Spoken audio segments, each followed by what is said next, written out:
Hey everyone, welcome to the channel. Doing something a little bit different today than the World of Warships replays, in that I am showing you how not to build a home theater PC using extremely dodgy and questionable parts from a tip shop or recycling center.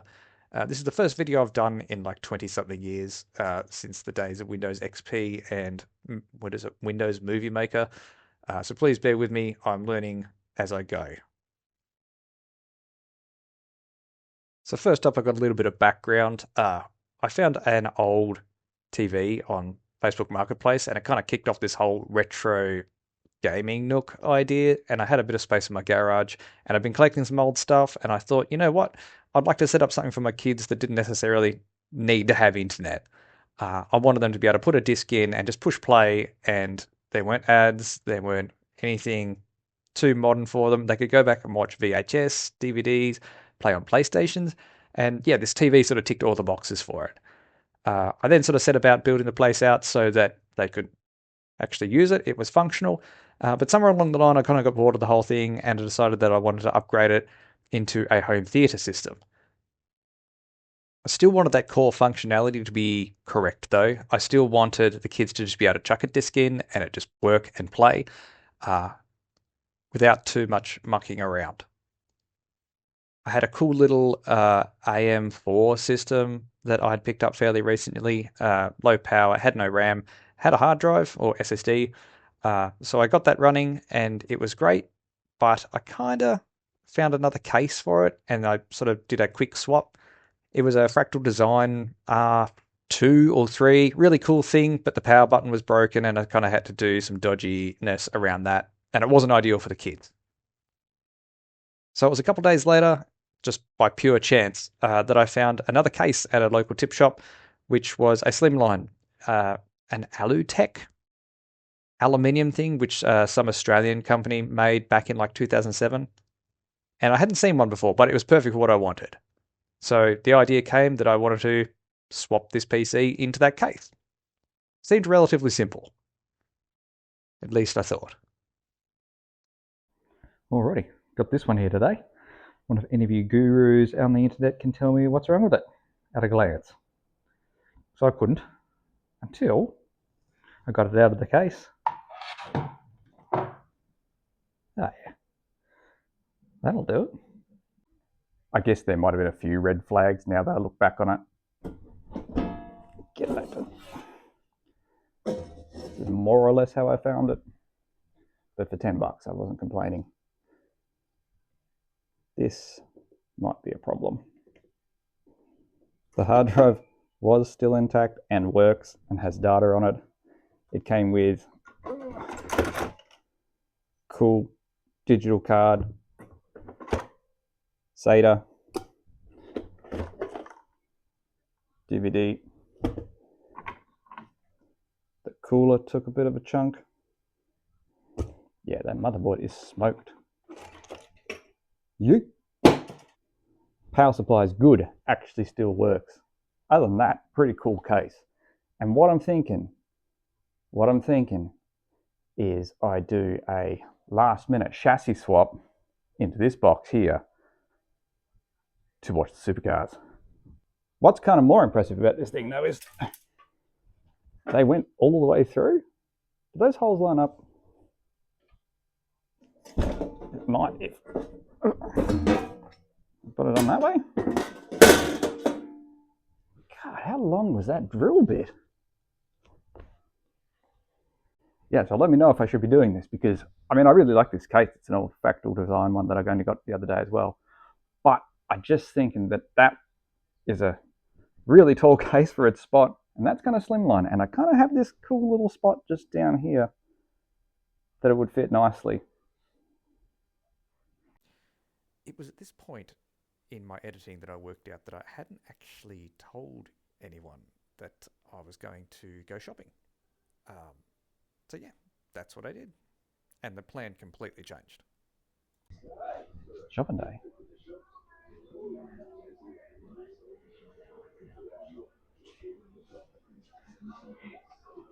That is cool. Here we are in the Glenorchy tip shop looking at some pretty pristine old machines. Just kidding. Some of these ones, even I'm not interested in. But I did find this little one down here to the left coming up in a second, which I thought was interesting. Had a i5 6600K, which the motherboard is a 1151, I believe. I'm pretty sure, actually. Had this cool 650 watt power supply in it. It had the motherboard, but there was no CPU in it, so I sort of just went away. Someone had actually flogged that out of that case, which was actually turned out to be a good thing for us, as you'll see coming up. Just also looking at this one, some sort of XP era machine, $33. Couldn't get into it. I was going to have a look and see what it was in it, but it had a screw in it, so I couldn't. Having a bit of another look around the place, I found the old motherboard wall, which is sort of decorative up there. Bit disappointed to see that because there's a lot of old motherboards that have been destroyed. This cool old PlayStation CD wallet. I was thinking about that for a second. The old pile of graphics cards. I've got some absolute cool things out of that one, including a TNT2 Ultra I found in there one day for $5, which was an absolute score. But I kept on coming back to this machine, and we managed to go up and talk to the guy, and he decided to do me a deal. Alrighty, since it doesn't have the CPU, he said he's going to let me have it for $30. It's not too bad. $30, motherboard, and a power supply. Rightio. Easy score. Now I just got to tell the missus. Wish me luck, internet. Okay, so there's a bit of a change of plans there. Oh, come on. Out of there. Out you come.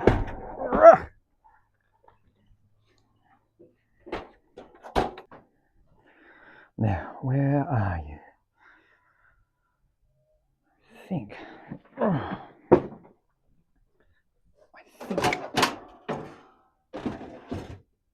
this.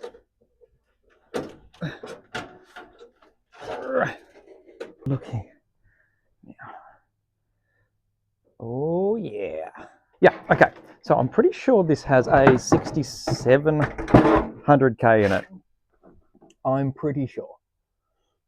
I won't know until I pop that off there. But this, I couldn't do anything with because it's got that stupid Dell proprietary motherboard and power supply. So I couldn't run a graphics card. This cages and stuff are in the way, but that chip works well. So yeah, let's take that and get that out and do a swappy thing. This is all assuming that that motherboard works. Wish us luck. Was that foreshadowing? Also, I totally missed the start. This is not going to get done in 15 minutes.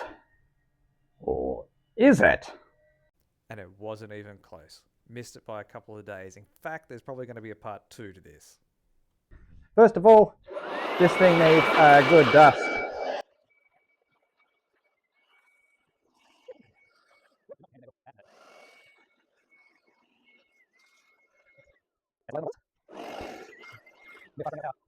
So, what do I need? I need to pop this cooler off. Screwdriver. What are we running in here? Oh, I'm running out of time. I need a cloth or something. What chip do we have in here? It is a Core i7 6700K. Brilliant. That's exactly what we're after. That's the one. That's the one we want. Going to plan so far. Just a little bit more foreshadowing. Alrighty, I know the chip's in there and I know it works. So I'm just going to chuck this one to the side for a second. Then I'm going to chuck this one up to here for a minute as well. Let's see if we can strip, maybe power this one up and see if it boots maybe. Still going to have to do something about the cooler because I didn't see one in here. Does that fit? It fits, however, oh no. Uh-oh. That is a problem. That is a real problem. It was at this point that I decided that I might as well take the board out of the chassis and maybe get a closer look at it, see what kind of damage it had really been done. Maybe put the camera up to it really close and get a good view of it, a needle, a pin, and try and bend some of these pins back into shape. I hadn't done that before, but I figured it was worth a shot because otherwise this project would be dead. This thing took forever to get out. Actually, really, really in there. I couldn't get the screw in behind the RAM seats there. It was quite difficult, so this took forever. I should have cut this down, come to think of it. But eventually it did come out. Eventually. Oh, got it. Oh.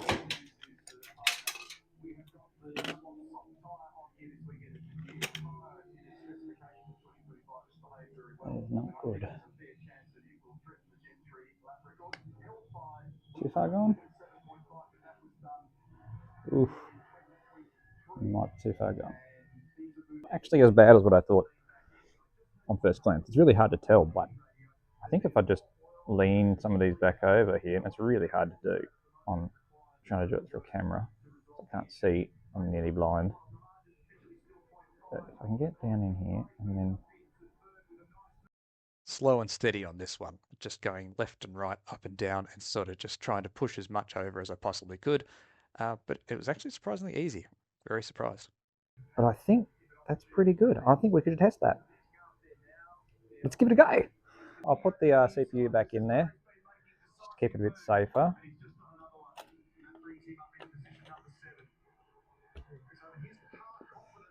If this works, I'll be absolutely astounded. Let's try mounting this, I guess, and see what happens.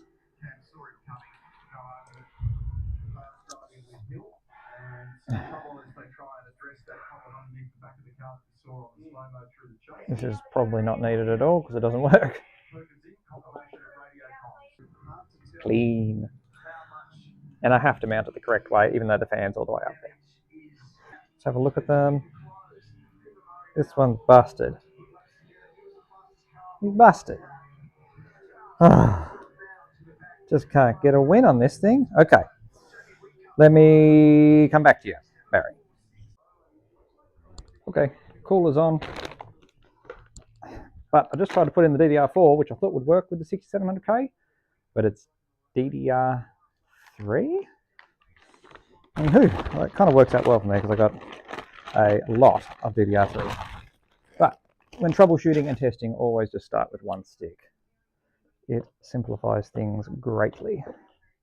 Click, click. Swap that in there. And I will chuck a couple of screws in that for safety, of course. Literally a couple of screws. I do not have high hope in this. As we said, I've hooked up HDMI to the onboard video. We've got our power in, hooked up the power switch, and everything else is connected. So let's see how we go, I guess. Turn power on. Nothing blew up. I've got power on the motherboard. Let's go hit the power button. Oh wait, I've got to change the input on this screen too. It's stuck on VGA from my last experiment. Fingers crossed, everyone. Power's on. We're good. Go. Fan spins. What's it going to do?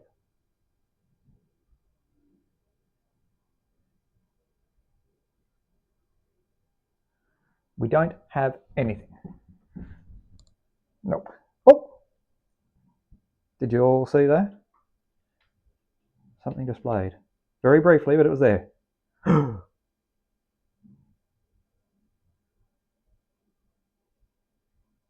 Oh my god.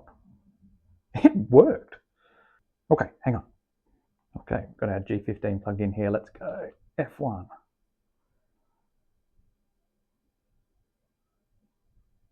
Wow. CPU temperature 23 degrees, so the CPU fan's doing stuff. It is a 6700K. It is running. It's even got the correct date. Not sure if that's the correct time. It is the correct time. Awesome. Well, that's a surprise to me more than anyone, I think. So what I'm going to do is take this back out to the shed. I'm going to remove it from this case and chuck it in the one that we were originally going to do and start pulling down the other system. But it's kind of cool that it's running on DDR3 because I have heaps of DDR3 lying around. I just don't have a lot of DDR4.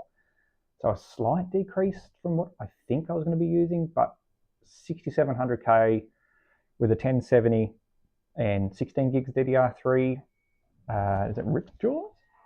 Vengeance, Corsair Vengeance RAM. Should still be pretty good for a garage PC. Okay, we're back again. Let's rip this out and chuck it in the new case.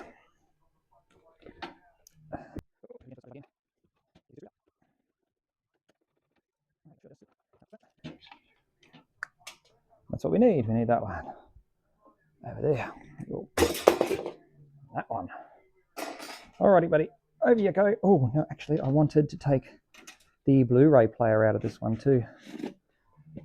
No idea if it works or not, but that one there, probably most definitely not, with the holes drilled in it. And I don't know if you can hear that. Chunky bits. Cool. Just here trying to figure out what cable's what. A little bit boring, a little bit tedious, and really, really dusty. So the next part, I think I should give it a good clean. Should I?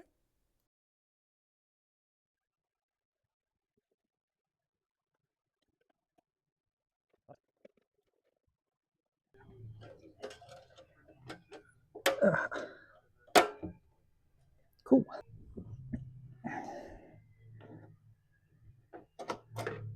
From memory, I think I actually have to go under here like this first and then shove it back in. What a snug motherboard, this one. Yep. Here we are, just installing the last little bits of the componentry. I was just trying to slam it back together so I could go back and sit down and watch the racing. I burned a lot of time with fixing the motherboard and then the broken CPU fan, and I was starting to get impatient. Alrighty, so ran into a bit of trouble there. I'm not too sure when, but my phone battery died, which I was using to record this all on. I've charged up a little bit now, but I finished most of the build before I even realised that it had died. So terribly sorry about that. I will have to pull it back out again because the USB front ports aren't working. I'm pretty sure I just unplugged them though, so I'll take another dip at that. Secondly, I need to make the front panel work as well as the DVD drive. So it will come back out. I just don't want to do it today. I'm watching Bathurst, so I figured I may as well have a bit of a break. I just wanted to show you the sort of aftermath of what's happened here. It's a bit of a thing. So let me just... Yeah, this is how it all sort of ended up. We've got computers, motherboards, RAM, more computers over here, random shit, stabby implements and things like that. But I did manage to get it in the bottom here. It is working.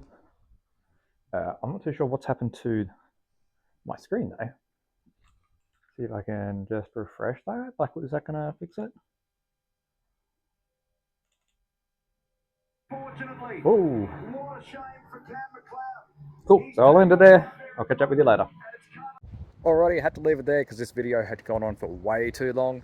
Hope you enjoyed that. There's going to be a part 2. Like, subscribe, and we'll get that thing fired up and running and set up, and I'll run you right through it.